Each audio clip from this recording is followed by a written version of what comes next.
I've sat in the Oval Office with both of the men who are running for president. They're very different people.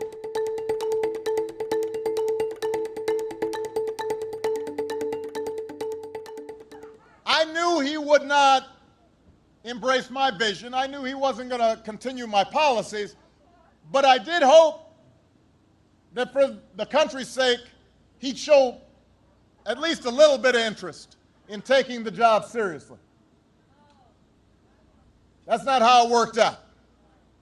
He hasn't shown any interest in doing the work or helping anybody except himself and his friends or treating the presidency like a reality show to give himself more attention.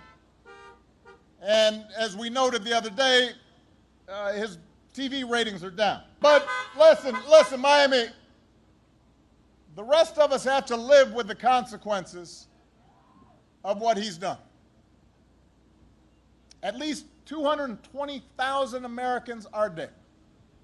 More than 100,000 small businesses have closed. 500,000 jobs are gone right here in Florida. 500,000 jobs. And I understand the president's coming to Florida today. You think he's hard at work coming up with a plan to get us out of this mess? Well, I don't know, because I know he's had a tough week.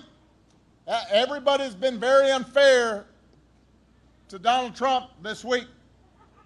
In his debate with Joe on Thursday night, and by the way, I thought Joe Biden was unbelievable, but during the debate, Trump was asked, what is your plan for the new phase of COVID?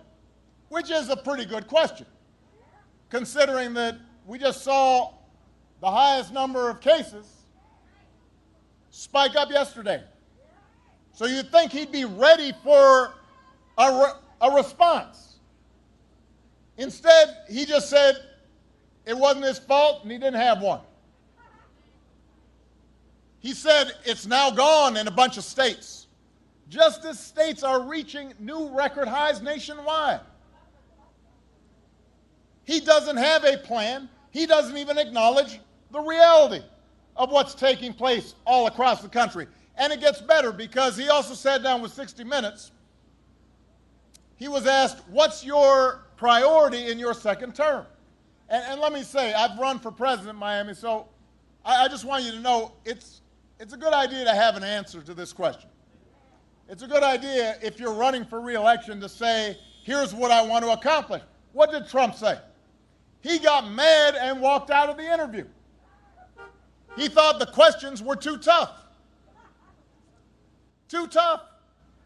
Miami, listen, if he can't answer a tough question like, what would you like to do in your second term? Then it's our job to make sure he doesn't get a second term. And that's why, over the next 10 days, we got to work hard to elect Joe Biden and Kamala Harris the next president and vice president of the United States.